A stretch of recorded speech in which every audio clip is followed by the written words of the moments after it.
ഇത് കണ്ടോ, ഇതൊരു ഹെൽത്തി വട്ടയപ്പം. ഇതിനൊരു പ്രത്യേകതയുണ്ട്. ഇത് മട്ടയരിയിലാണ് ഉണ്ടാക്കിയിരിക്കുന്നത്. ഹായ്, എല്ലാവർക്കും നമസ്കാരം. എല്ലാവരെയും കൂത്ത് സോഫിയിലേക്ക് സ്വാഗതം ചെയ്യുന്നു. ഈ വട്ടയപ്പത്തിൻ്റെ മറ്റ് വിശേഷങ്ങൾ അറിയാൻ നമുക്ക് നേരെ വീഡിയോയിലേക്ക് പോകാം. ഇത് 250 ml കപ്പിന് 1.5 കപ്പ് മട്ടയരി 10 മണിക്കൂർ കുതിർത്ത് വാരി വച്ചിരിക്കുന്നത്,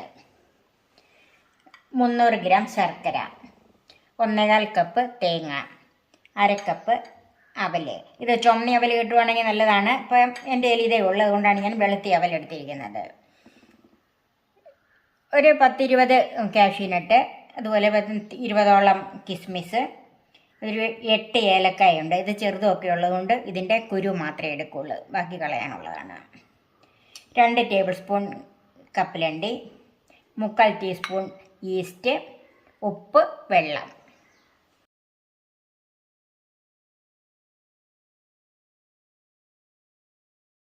ആദ്യം ഈ ശർക്കരയൊന്ന് ഉരുക്കിയെടുക്കാം. ഒരു 1/2 കപ്പ് വെള്ളം ചേർക്കാം.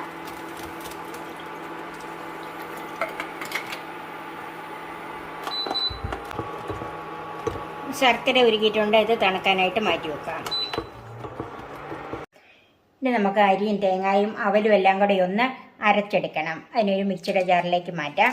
ഇപ്പോൾ ഇത് ഞാൻ അരി 2 പ്രാവശ്യമായിട്ടാണ് അരച്ചെടുക്കുന്നത്.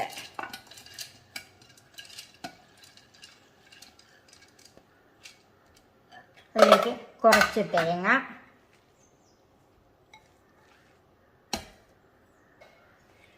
അവലൊന്ന് കഴുകി എടുത്തിട്ടുണ്ട്. അവൽക്കൂട്ടും കുറച്ചും കൂടെ ചേർത്താണ് ഇപ്പോൾ അരയ്ക്കുന്നത്. ഇത് ഒത്തിരി വെള്ളം നീട്ടരുത്. ശർക്കരപ്പാനിയും കൂടെ ഉണ്ട്, അതിനനുസരിച്ച് വേണം വെള്ളം ചേർക്കാനായിട്ട്. ഞാൻ ഇവിടെ ഒരു 3/4 കപ്പ് വെള്ളം ഇപ്പം ചേർത്തിട്ടുണ്ട്. ഇത് നല്ല പേസ്റ്റായിട്ട് അരച്ചെടുക്കണം. പിന്നെ കുത്തിരി ആയതുകൊണ്ട് നമ്മൾ പച്ചരി അരയുന്നത് പോലെ അത്ര നല്ല സ്മൂത്തായെന്ന് വരികയല്ല.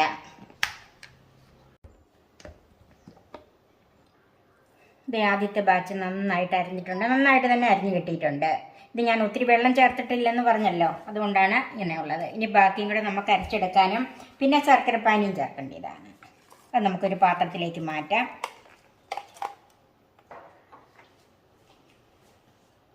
ബാക്കിയെല്ലാം കൂടെ ഒന്നോടെ അരച്ചെടുക്കാം. അവല്, തേങ്ങ, അതിൻ്റെ കൂടെ ഈസ്റ്റ് ചേർക്കുവാണ്, ഏലക്കയുടെ കുരു,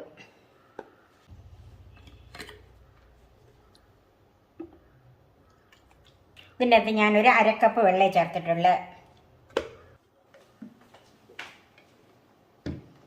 2ാമത്തെ പ്രാവശ്യം അരച്ചത് നന്നായിട്ട് അരിഞ്ഞിട്ടുണ്ട്, അതും ഇതിൻ്റെ കൂടെ ചേർക്കാം.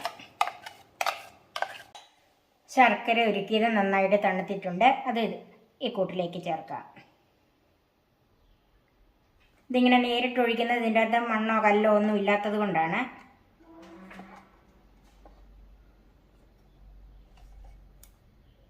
പിന്നെ നമുക്കൊന്ന് മിക്സ് ചെയ്യാം.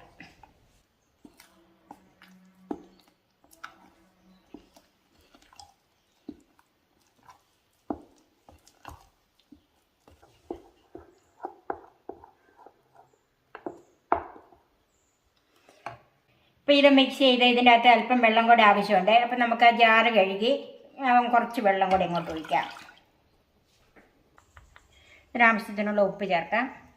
ഇനി നമുക്കിതെല്ലാം കൂടെ കൈ കൊണ്ടൊന്ന് മിക്സ് ചെയ്യാം.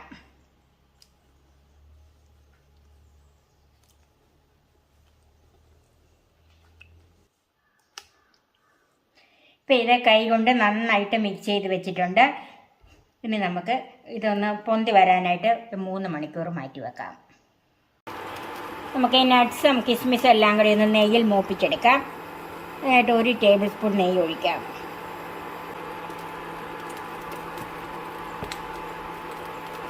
ഞാൻ ഈ നട്ട്സൊക്കെ ഒന്ന് കുറച്ച് വലുതാക്കിയും ബാക്കി ഒന്ന് ചെറുതാക്കി മുറിച്ച് വെച്ചിട്ടുണ്ട്. നമുക്കിതൊന്ന് വറുത്തെടുക്കാം. എല്ലാം കൂടെ ഒന്നിച്ചിട്ടാണ് വറുക്കുന്നത്.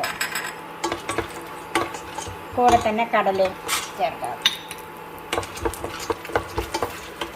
അതിലേക്ക് കിസ്മിസും അതുപോലെ തന്നെ കുറച്ച് ചെറുതാക്കിയും വെച്ചിട്ടുണ്ട്, കുറച്ച് വലുതാക്കിയും തന്നെ വെച്ചിട്ടുണ്ട്.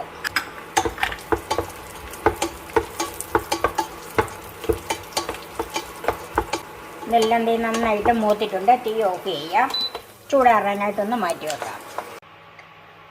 ഇപ്പോൾ ഒരു 3 മണിക്കൂറായിട്ടുണ്ട്.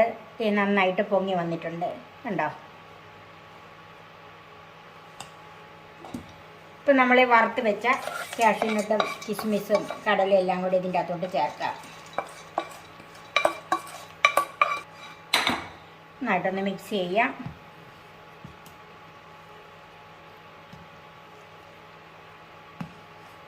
ഉപ്പ് നമ്മൾ നേരത്തെ ഇട്ടതാണ്.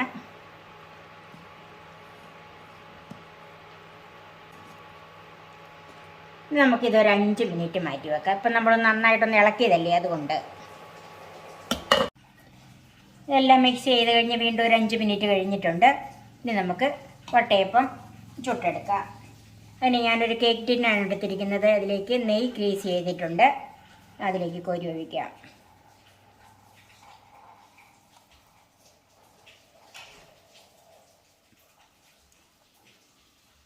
അപ്പം ഞാൻ അതിൻ്റെ പകുതി മാത്രമേ ഒഴിച്ചിട്ടുള്ളൂ.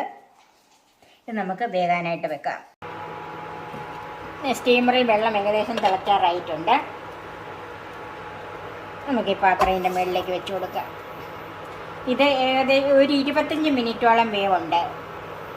നന്നായിട്ട് ആവി കയറി കഴിയുമ്പോഴത്തേക്കും ഇത് തീ കുറച്ചിടണം. ഇപ്പോൾ ഒരു 2 മിനിറ്റായി. നമുക്കൊന്ന് നോക്കാം. ഗാർണിഷ് ചെയ്യാൻ മാറ്റി വെച്ചിരിക്കുന്ന കിസ്മിസും നട്ട്സും ഉണ്ടല്ലോ, അതിൻ്റെ മീളെ വെച്ചൊന്ന് ഗാർണിഷ് ചെയ്യാം.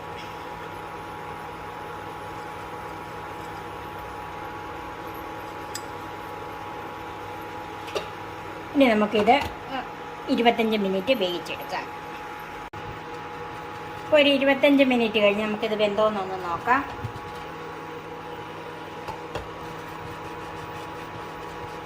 ഇത് നന്നായിട്ട് വെന്തിട്ടുണ്ട്.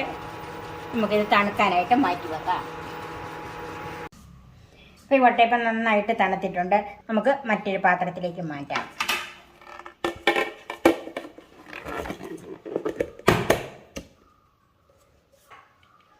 ഇതൊന്ന് മറച്ച് വെക്കാം. നമുക്ക് ഇതൊന്ന് മുറിച്ച് നോക്കാം.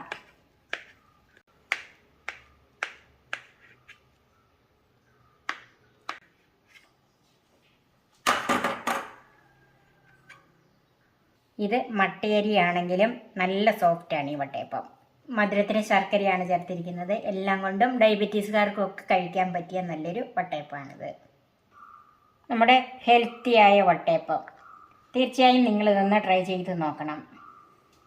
എൻ്റെ ഈ ചാനൽ സബ്സ്ക്രൈബ് ചെയ്യാനും എൻ്റെ ഫേസ്ബുക്ക് പേജ് ലൈക്ക് ചെയ്യാനും ഷെയർ ചെയ്യാനും കമൻറ്റ്സ് അറിയിക്കാനും മറക്കരുത്.